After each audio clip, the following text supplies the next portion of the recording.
Hello বন্ধুরা, কেমন আছো? আশা করি সব ভালো আছো। আজকে আমরা একটা রেসিপি নিয়ে আসছি, দেখবে। রেসিপি যদি ভালো লাগে লাইক করে দিও। আজকে মালাই কেক বানাবো, তার জন্য কি কি নিয়েছি দেখো। এখানে চিনি নিয়েছি হাফ কাপ, আর সুজি নিয়েছি 1 কাপ। যতটা চিনি নিয়েছি ততটাই আমি টক দই নিয়েছি, আগে থেকে পানি ঝরিয়ে রেখে দিয়েছি টক দইটা। সুজি চিনিগুলোকে একটু পিষে নিচ্ছি, আমি এটাই ঢেলে দিচ্ছি। সুজিটা 1 কাপ নিয়েছি, আবারও বলছি সুজি আমি 1 কাপ নিয়েছি। 1 কাপ সুজি নিয়েছি আর হাফ কাপ চিনি নিয়েছি, দিয়ে দিচ্ছি। 1 চামচ পাউডার দুধ দিচ্ছি, আর 1 চামচ কাস্টার্ড পাউডার দিচ্ছি। তোমাদের কাছে কাস্টার্ড পাউডার না থাকলে ময়দা দিতে পারো। কাস্টার্ড পাউডারটা দিলে কালারটা খুব ভালো লাগবে। দিয়ে দিচ্ছি, এটা ভালো করে পিষে দিচ্ছি। এটা ভালো করে পিষে নিয়েছি।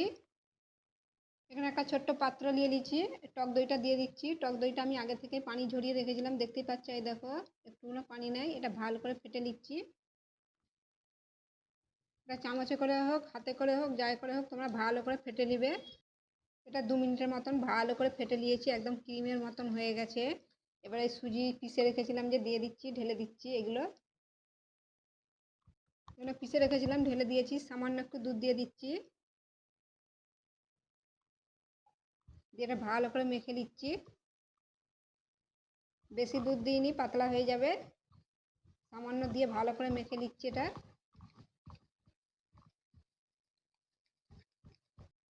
দেখো বন্ধুরা, এটা আমি ভালো করে ফেটে নিয়েছি। এটা আবার একটু রেস্টে রাখছি, খুব পাতলা রাখিনি, দেখতেই পাচ্ছ। এই দেখো, এটা আবার একটু রেস্টে রাখছি ঢাকা দিয়ে। 10-15 মিনিটের মতন ঢাকা দিয়ে দিচ্ছি। এটা ঢাকা দিয়ে 10 মিনিটের মতো রেখেছিলাম। ঢাকাটা খুলছি, ঢাকাটা খুলে নিয়েছি। 10 মিনিটের মতন ঢাকা দিয়ে রেখেছিলাম। এই দেখো কতটা গাঢ় হয়ে গেছে, দেখতেই পাচ্ছ। এই দেখো,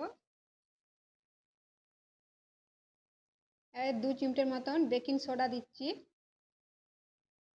আর একটু বেকিং পাউডার দিচ্ছি। সামান্য একটু দুধ দিয়ে দিচ্ছি, দিয়ে এটা ভালো করে মিক্স করে দিচ্ছি। বেকিং সোডা বেকিং পাউডার দিয়ে এটা ভালো করে মিক্স করে দিয়েছি, দেখতেই পাচ্ছ। এই দেখো, খুব পাতলা করিনি। এই দেখো, দেখতেই পাচ্ছ তোমরা। এখানে ছোট ছোট বাটি দিয়ে নিচ্ছি, দেখতেই পাচ্ছ। বাটিটায় আমি তেল মাখিয়ে নিয়েছি। বাটিটা একটু একটু করে ঢেলে দিচ্ছি। বাটিটায় 2 চামচ করে ঢেলে দিচ্ছি।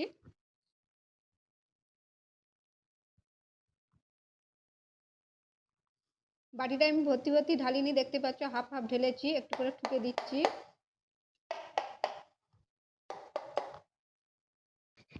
এখানে একটা কড়া বস করে দিচ্ছি, কড়াটা গরম হতে দিচ্ছি। আর কড়াটায় এটা বস করে দিচ্ছি, কেক করার কড়াটায় আমি এটা দিয়ে দিয়েছি, দেখতেই পাচ্ছ। এইটা গরম হতে দিচ্ছি। তোমরা পারলে তার উপরে বস করে দিতে পারো কড়াটা, আর তাহলে এইটা দিতে হবে নি। আমার কাছে এইটার মাপে তা নাই বলে তাই আমি এইটা দিচ্ছি। এটা দিয়ে গরম করছি, এটাও গরম করে দিচ্ছি। এটা দিয়ে দিচ্ছি, একটা একটা করে দিয়ে দিচ্ছি। এগুলো বস করে দিচ্ছি বাটিগুলো এর উপরে। বাটিটা বস করে দিয়েছি, দিয়ে ঢাকা দিয়ে দিচ্ছি 15 মিনিটের মতন। ঢাকা দিয়ে করে দিচ্ছি, ঢাকা দিয়ে দিয়েছি। এটা খুলছি, 15 মিনিট হয়ে গেছে।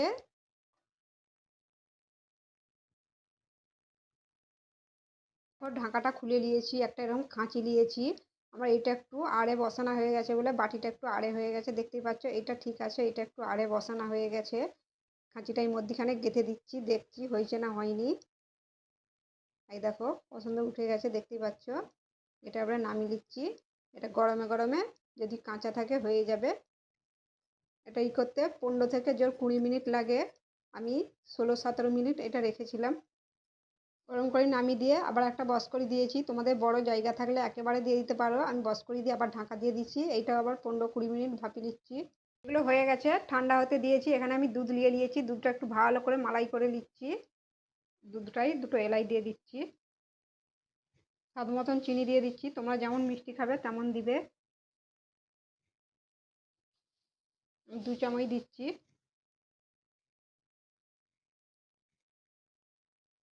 ভালো করে দুধটা ফুটিয়ে নিচ্ছি।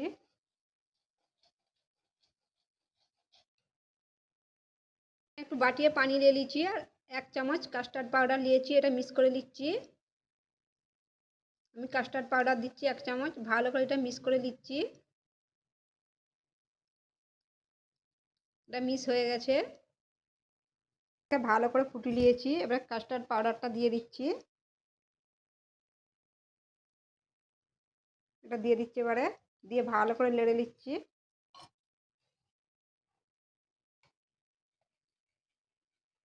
ভালো করে নেড়ে নিচ্ছি এটা। কাস্টার্ড পাউডার দিয়ে ভালো করে মিক্স করে নিয়েছি, দেখতেই পাচ্ছ। দুধটা আমার অনেকটা ঘন ঘন লাগছে। এই দেখো, এটা এবার নামিয়ে নিচ্ছি, হয়ে গেছে। ঠান্ডা হতে দিচ্ছি একটু। এই দেখো, এগুলো ঠান্ডা হয়ে গেছে, দেখতেই পাচ্ছ। এটা আমার একটু বাঁকা বসে গেছিলো বলে একটু বেঁকে গেছে, দেখতেই পাচ্ছ। এগুলো সমান বসেছিল। এবার ছাড়িয়ে নিচ্ছি আস্তে আস্তে। একদম ঠান্ডা হতে আমি ছাড়াচ্ছি। এগুলো হাতে করে একটু এরকম করলেই ছেড়ে যাবে, কিন্তু ঠান্ডা হলে ই করবে, গরম গরম ছাড়াতে গেলে কিন্তু ভেঙে যাবে। এই দেখো, পছন্দ হয়েছে, দেখতেই পাচ্ছ। এই দেখো, একেবারে জালি জালি। এই দেখো, এরকম করেই ছাড়িয়ে দিচ্ছি। হাতে করে একটু এরকম করলেই ছেড়ে যাবে। একেবারে ঠান্ডা করে ছাড়াতে হবে। আবারও বলছি, গরম গরম ছাড়াতে গেলে ভেঙে যাবে। এখানে দুধটা আমার ঠান্ডা হয়ে গেছে, দেখতেই পাচ্ছ। এই দেখো, ঠান্ডা হয়ে গেছে। একটা একটা করে দিয়ে দিচ্ছি। 10 মিনিটের মতন এটা দুধে ডুবিয়ে রাখছি। এটা 10 মিনিট দুধে ডুবিয়ে রেখেছিলাম। এবার এক পাত্রই তুলে নিচ্ছি এটা। একটা পাত্রই তুলে নিয়েছি। একটু পেস্তা কুচো দিয়ে দিচ্ছি। একটু পেস্তা কুচো দিয়ে দিচ্ছি, দিয়ে দুধটা রয়েছে উপর দিয়ে দিয়ে দিচ্ছি এবারে।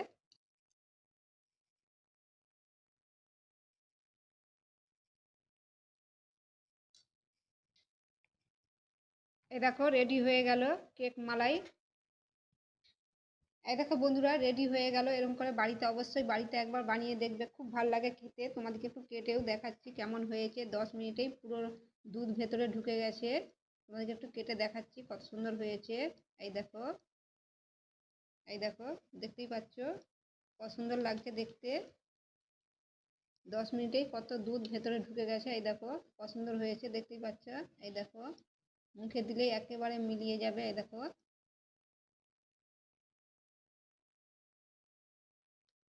এই দেখো, দেখতেই পেয়েছো কত সুন্দর হয়েছে। রেডি হয়ে গেল রসমালাই কেক। এরকম করে বাড়িতে অবশ্যই একবার বানিয়ে দেখবে, খুব ভালো লাগে। রেসিপি যদি ভালো লাগে লাইকও করে দিবে, শেয়ারও করে দিবে। আবার অন্য ভিডিওর সাথে দেখা হবে। সবাই ভালো থেকো।